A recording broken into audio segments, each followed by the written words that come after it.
Is DCC, with all its bells and whistles, all it's cracked up to be? Let's find out.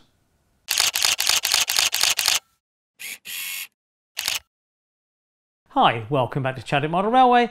I'm Charlie, and today we're looking at the pros and cons of automation, what it can actually do for us as railway modelers. Now, before the DC guys all switch off, please bear with me. There'll be some cracking footage, hopefully, anyway, but have a little look as we stick our toe into this world. Now, it's fair to say that all manufacturers now are leaning into the DCC world, and DC modelling is, I hate to say it, somewhat taking a bit of a back seat. But with the pressure of DCC and the crisis, I suppose, isn't it? The crisis that we're under financially, we see the prices of everything rocketing. So you think to yourself, well, do I really want to get involved in a hobby that the prices seem to be going through the roof? Well, it's either that really, or we all get kind of left behind. And I do understand the price of stuff. Now, moving into DCC automation, then you need to go with the system. Now, I know that DCC Concept are a very forward-leaning company, and they have certain automation or certain aspects available, and they're well worth a look. However, if you want to get into something a lot more complex, then there are various other avenues. Now, while I mentioned just three, there are numerous others, and I have no bias. I have sort of made my bed and I now choose to lie in it. But JMRI is a free piece of software that you can use for train automation on your layout. Obviously, you still need to buy all the sensors and stuff, but the package itself is free. There's also something called iTrain, which comes in at various price points, and the sort of, not the old timer, but the sort of old and reliable one is Train Controller, and again comes in at various price points, but it is more expensive than iTrain. I don't have an opinion of JMRI or iTrain. I haven't used them, and I'm certainly not going to put them down, but Train Controller is where I've sort of made my rather expensive bed, let's say. So what is it to do with Chadwick, or indeed any layout? Well, layouts go in various sizes, and if you've got a small shunting layout and it's a kind of small end-to-end, then automation isn't going to be a thing you're going to want. You might want small shuttles, etc. But if you've got perhaps a medium to large size layout, then that's the thing you want to lean into. Now, the thing I find interesting about it, as we as railway modelers, with DCC, there's a whole new world that's opened up in front of us.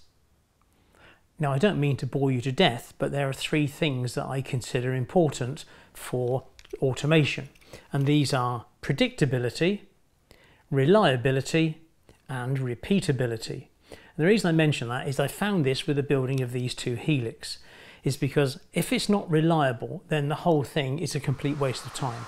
I'm now in a position now where I can press a few buttons and go and make myself a coffee or a comfort break or whatever, and I'm not going to come back hopefully and find my trains strewn all over my railway room. They are reliable. There are some things that aren't reliable, that aren't let's say certified for use on a Helix, and that is my King George V. We still have a couple of issues there, as I'll show you later, and my Hornby Pullman coaches. A bag of worms. Oh, and I must thank Sam for some guidance he's given me on modifying these coaches. But at the end of the day, they just won't stay on the track, and I've got to make some serious sort of modifications to those. But my point is, it has to be reliable coaching stock, and if your layout is if this layout here will find anything wrong, you know, I have diamond crossings, double slips, obviously a pair of Helix, and no first or second degree curves, I might add. But if rolling stock wants to jump off, it will. I've got a class 47 that the front bogie comes off all the time, and it's not the problem of the point, it's the design of the class 47. Right, so reliability, predictability. So when you want a train to stop in a station at a certain point, it's got to stop there every time, not sort of 9 out of 10, but 10 out of 10, because that's where you're going to build your signal gantry or your end of the platform. So you want your trains to do exactly what it says on the can, as it were, with your software package. So reliability, predictability,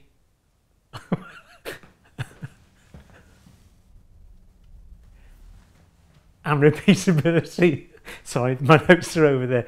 And repeatability, because when you run your layout and you want it to go from sequence A to sequence B to sequence C, whatever, it's got to be able to do it, except, it's got to repeat exactly as you've planned it. Because if the software gets a bit strange and, you get trains sort of not crashing into each other, but it's got to make perfect sense on the way you do it. So those are the kind of factors that I keep in the back of my mind whenever I do something.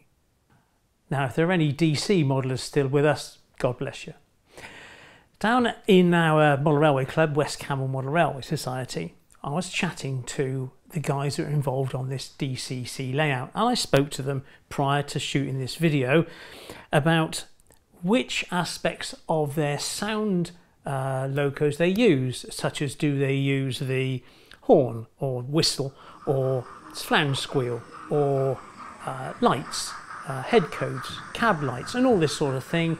And there's all sorts of stuff in there. There's brake modes and sort of chuffing noise, all these sort of things, how many they use.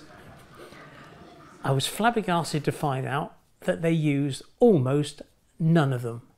On their own layouts, they plonk their trains on their layout and away they go. So why are we spending all this money on these somewhat expensive, I'm sorry, I'm not going to talk about, the Hornby TTS chips. I'm talking about the more expensive ones, let's say. So things like the ESU and the lens and those kind of things that are up in the 100, 120, 130 pound margins.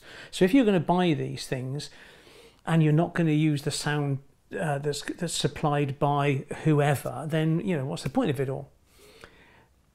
And then I looked into computer control and I thought, well, I do want to use all these things, but I don't want to press all the buttons. I want it to be up to run in a sequence. So let's say a train pulls into a station and it stops at the red light, and after a moment or two, or a minute or so, then you might have door slamming noises. What else is available? A guard's whistle from the platform, a toot of the horn from the locomotive, and it pulls away. And that is a sequence that you can do automatically. Similarly, you can have flange squeal, which is an odd one really, because you turn on the flange squeal as the locomotive goes through the points, and you turn off flange squeal, all the coaches are still through it, or you've left it on and the flange squeal noise is coming from the loco, which is sort of 10 foot away. Doesn't really make sense. And perhaps companies will think one day about having a flange squeal noise next to the point work or whatever that should be generating the noise. Just another sort of idea really. But hopefully you can see now that by using these sort of assets properly, you can get more realistic, and I'm going to say prototypical, realistic sort of enjoyment from your hobby. Now, you'll see in a moment when I run a sequence that the sound cards on my locos, they turn on when they come off the Helix and blow their horn, and they turn off when they go back into the Helix. So the fiddle yard area should be sound free. And these are the sort of attributes you can build into blocks if you're doing block detection. The loco hits the block, the sound mutes down, and in the reality with my layout, although it's not built yet, that is the loco going into the tunnel, or into the hillside and disappearing. I looked at because we all put our locos on, blow the horn for no reason. Well, actually, when you sort of look at regulations, trains shouldn't be blowing their horns all the time. I think on approaching to level crossings, there's a horn. Sometimes when you're going into a tunnel, there's a whistle or a sign. When there's permanent way staff working on the layout, they should sound a horn, but not willy-nilly blasting around. So these are the little factors that sort of influence you into your block detection. Right. Enough of me blabbing it on, let's have a look at some stuff. Now sadly, this old laptop of mine isn't good for the task, because what I use to record my video work is something called OBS, and OBS won't run on this laptop. So I've had to take out the laptop and install this. So this old Dell computer down here with its ancient screen will get me through this video, because I need to be able to record the train controller movements on here, so you can both watch the trains and the program at the same time. In the fullness of time, this is all going to go, because what I'd like to do is up in this area here is have a control panel here, and sort of control my trains from here with a screen or two screens up there, so I can sort of play trains properly. But in the meantime, this is what I'm going to use. Now, let's talk about the layout proper.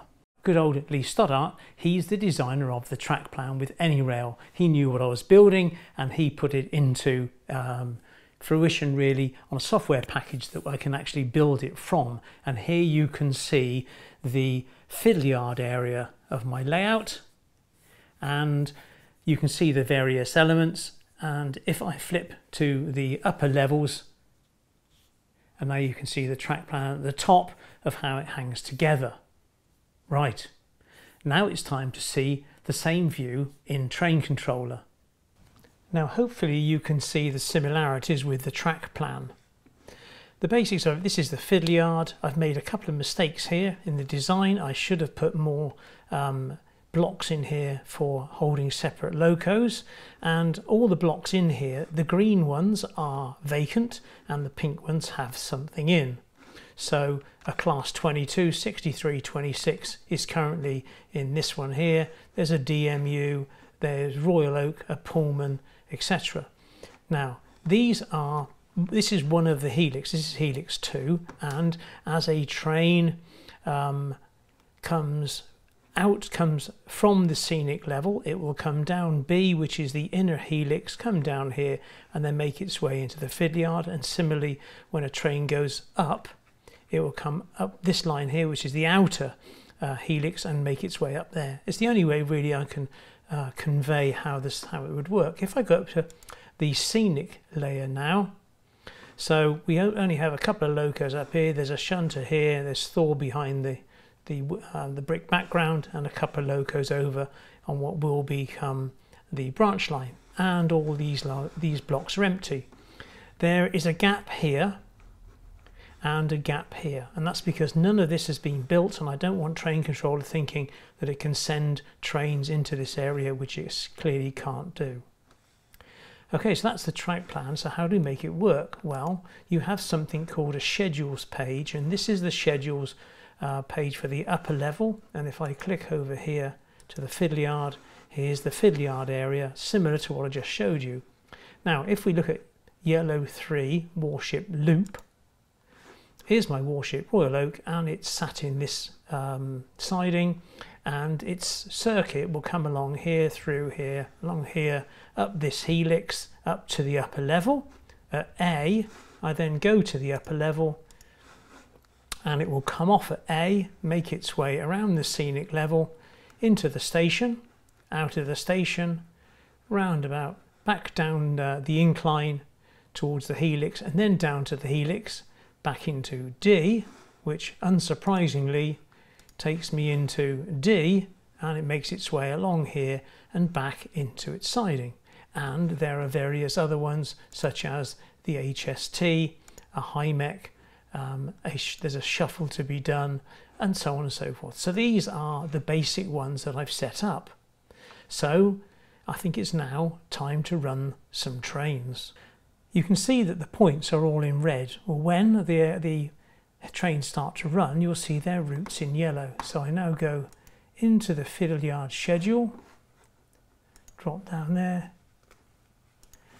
and the first one to start is the high mech. The second is the warship.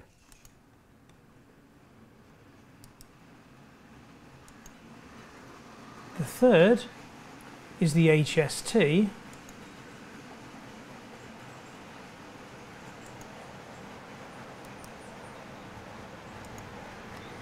And finally, the mixed freight.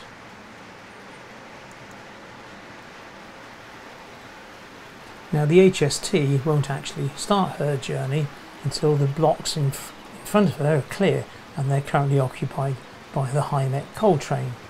But here we can see a freight train heading towards Helix 2, and there in Helix 2 on level 2 is a warship making her way up. Looking across at Helix 1, there's the high-mech on level 1, and she slowly makes her way up towards the top.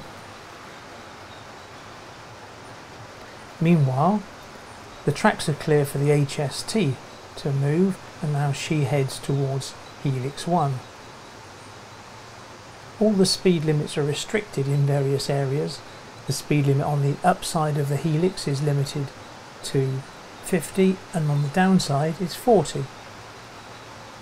Here on Helix 2 we can see that there's an empty block between our two trains. This will obviously stop any inadvertent collisions between the two. And as I mentioned earlier, when the sound fitted locos come off the top of the non-scenic areas, their sounds do switch on. This warship, it's rather muted, let's say. I need to do some work on here, but the sound will switch on and the horn will sound.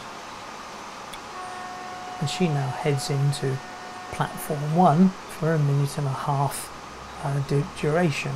Back at Helix 2 we see that the high-mech is nearly at the top, and a few levels down is our HST making good progress, and again the sound will now switch on the high-mech. Meanwhile, in platform 2 comes our warship with our stopping passenger train. The high-mech now is going up the incline, heading across the viaduct, and then she'll go into platform 1 because she needs to make space for a non-stopping express train, and it's not rocket science to figure out which train that will be. It does look nice the way this train snakes through those points. Again, she will stop for a minute and a half. Meanwhile, the freight train heads straight through Chadwick Parkway. Sorry about the red light on the back, I will sort it out.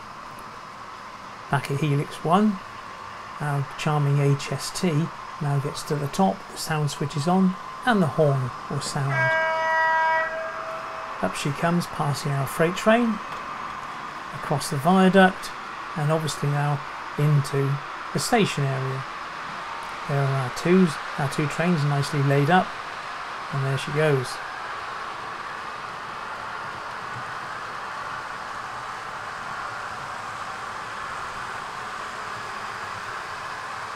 Once she has departed, of course, these trains can now move off, and when the warship has picked up its passengers, she will do so. Meanwhile, the HST heads into Helix 2, and obviously the sound is then muted as she heads undercover.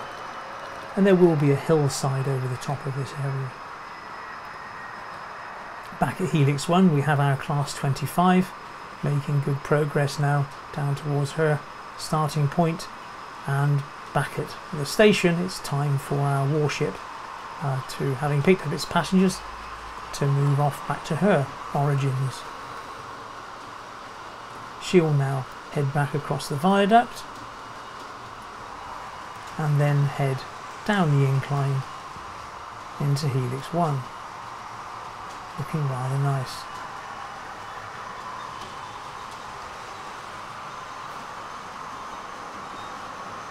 Meanwhile, back in the station, the high-mech is now clear for departure, so off she trundles with those lovely iron ore wagons.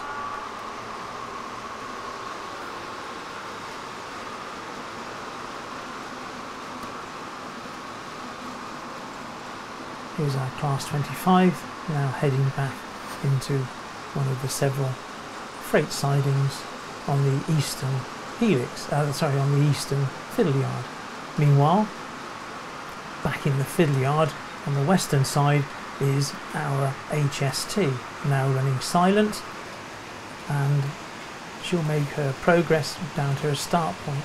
Now I did mention about predictability, and these blocks here have specific cuts in them so that when they draw current from the next section they will stop, and that next section is earmarked by these yellow dots. So once that front bogie crosses that yellow dot across the insulated fish plate, it should stop. And there she goes. Coming back from Helix 1 again, so there comes Royal Oak, our nice little warship. And I do like the fact that she has a different coloured restaurant car to break up the sort of uniformity of blue-grey coaching stock. So she'll head back into her sidings, and then once she gets in there, then the block and train controller will once more turn pink. And there it goes. Back at Helix 2, the high mech now has got to the bottom and she trundles off. It's worth mentioning couplings. You may be able to see a magnetic coupling going from the high mech to the first coal wagon. The rest of them are standard couplings, which I will change in due course. Makes it far easier to reconfigure my trains if I have magnetic couplings whilst working in the fiddle yard.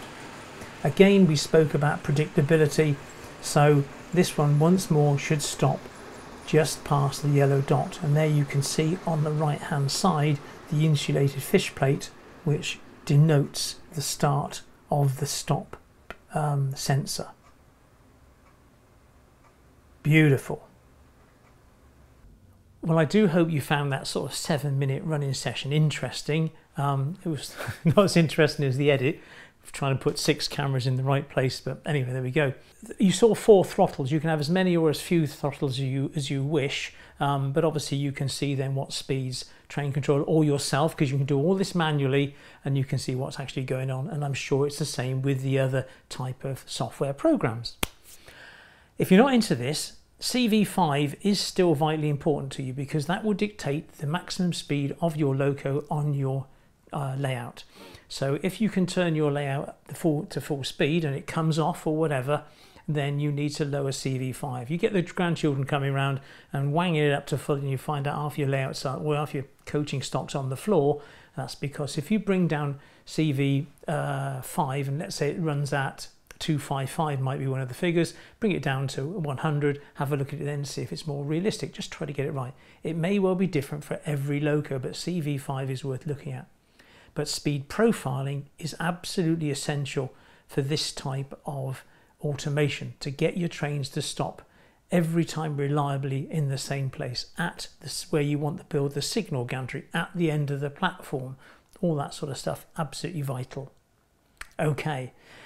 I've mentioned before that I made a mistake with the Eastern fiddle yard. The fiddle yard needs an extra block put in the back of all my tracks. It's not the end of the world. I will use a, what do you call it, a Dremel type slitting disc to cut through the tracks. And if the disc is reasonably big, then you can go down vertically. If it's a small disc, you're going to find yourself at an angle. Go in with a slitting disc rather than putting in insulated fish plates, and it should give you the same result. Obviously, when you've wired your layout, hopefully you've done a track feeder for each piece of railway, each piece of track, so therefore that's not going to be a major issue. But that's a mistake I've made, and I'm going to learn from it, let's say. But there we go. Right, excuse me while I use my notes. The train controller type information, there is a Facebook page run by excuse me, Dazzy J, to whom I am exceptionally grateful to. Train Controller Railroad Automation, the Facebook page. I'm on there about once a week asking my usual stupid questions. And fortunately, people are decent enough to reply and lead me down the right avenue. And I've been up against the wall. The trouble is with train control and these type of programs is they are addictive. You can't let them go. Once you come up against a sort of a logic problem, how do I get this signal to change? How do I get these trains to shuffle up automatically? And you kind of, it's awful, but it's entertaining. There we go. Right, on to my notes. It is also worth mentioning about track cleaning, because with this type of layout, you can then automate your track cleaning. You can get your CMX cleaner or your DAP or Hoover thing, or lash them together and send it around your layout and do your tracks automatically, which has got to be a great asset, especially in fiddle yards that are hard to get to. So keep that in mind when you build your layout. Now, I'm absolutely sure there are 1,001 things that I haven't mentioned, but if it's sort of perked up your interest in this, then please leave a comment in the comment section down below. If you've enjoyed it, give it a thumbs up, and if you've got any specific questions that I might not be able to answer but other people can, again, leave a comment. If you're a user of Train Controller and you live within, I don't know, 30 miles of Shepton Mallet, drop us a comment and perhaps we can have a meet-up one afternoon over a cup of tea, 6 of us in a cafe, and just sort of chew the fat and see what problems we can sort out for each other. I won't be sorting out yours, rest assured. It's more of a one-way thing, I'm afraid. My knowledge in this is very embryonic, but there we go. Anyway, I hope you've enjoyed watching the trains whiz around. Next time, I'm afraid it's getting back to the saw and timber and all that sort of construction stuff. So in the meantime, as usual, I'd like to thank the patrons. The patrons get this video a day early and there's no adverts, and that's another incentive for you to become one. And there's the button if you want to do so. There's the subscription button, and remember, subscribing is free, and a video here and here. I'll see you in 2 weeks' time. Thanks a lot. Take care. Bye-bye.